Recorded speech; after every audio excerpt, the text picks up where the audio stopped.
Two slogans of defeat.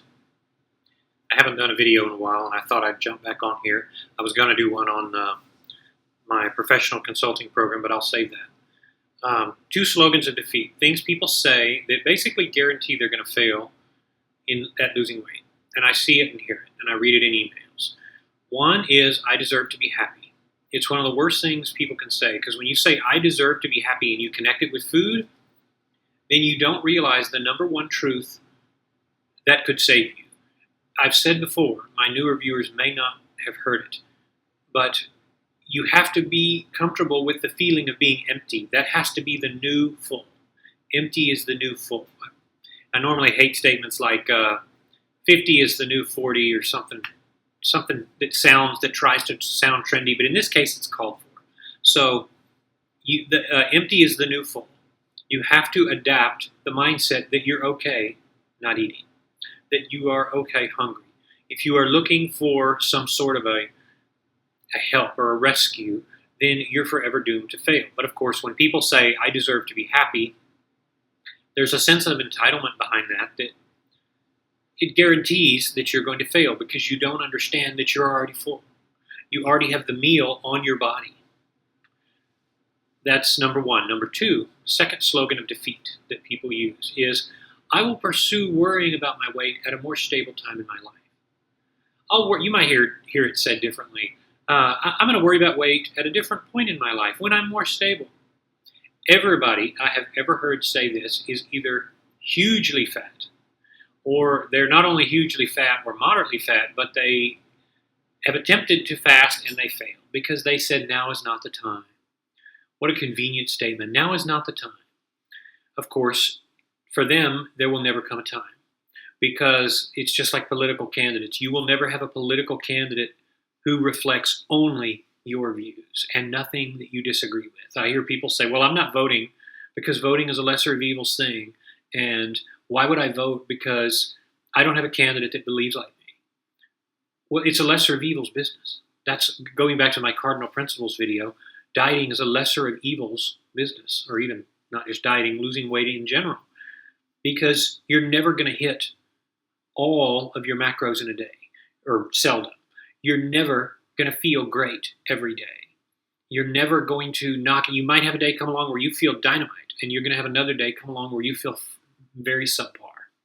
So the idea that you're waiting for a more stable period to come along is like saying, I'm going to wait until all war in the world is no more. There cannot be such a thing. You will never get to a point in life where your kids are doing perfect in school, if you have kids. Nobody dies in the family. Nobody has a stroke. Nobody goes through a divorce. You're never going to have that. And some of you, I can tell by your texts and emails, you genuinely think that there will come a point in your life where everything is just going to go well. And some of you have lived long enough, really, frankly, to know that. It will never be like that.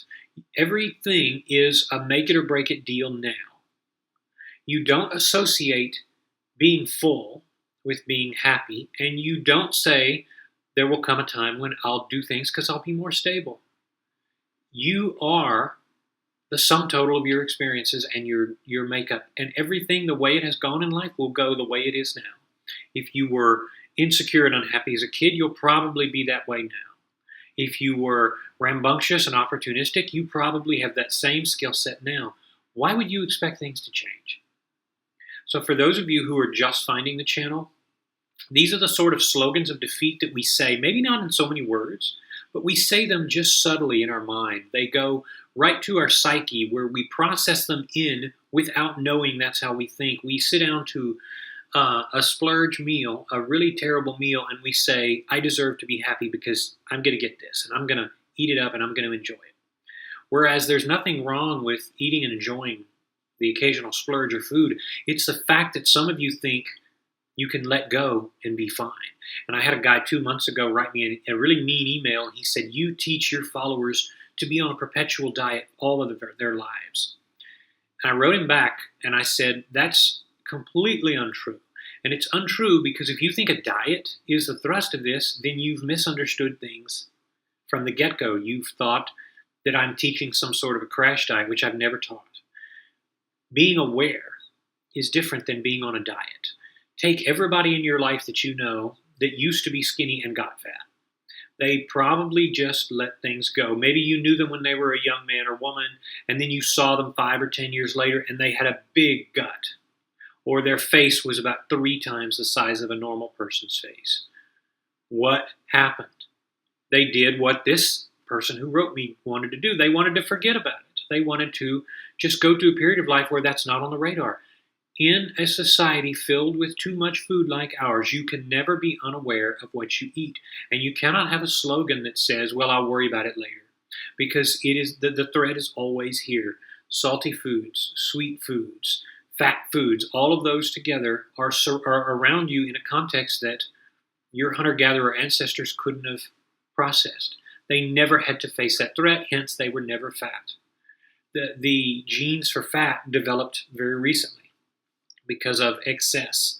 And you can't blame any one thing except that's where we are in society. It is a new threat. So for those of you who are my newer viewers, you need to check yourselves for these sort of entitlement statements, these sort of slogans of defeat, because they can really be your undoing. And all you don't have to say them out loud. You don't have to say them to others. You only have to have them at the core of your being as a sense of entitlement. And lo and behold, you'll fail because you'll justify eating. You will have a conflicted path and a conflicted goal. And anybody who's watched this channel for any length of time knows that I have taught. If your path is conflicted, that's what creates defeat. If you cannot fast with your whole heart, if you cannot fast without conflict, the real problem is within you. It's at your core because you can't make peace with the fact that you're not on board. You're not on board with a change. So get rid of the slogans of defeat and make sure there's nothing standing in your path.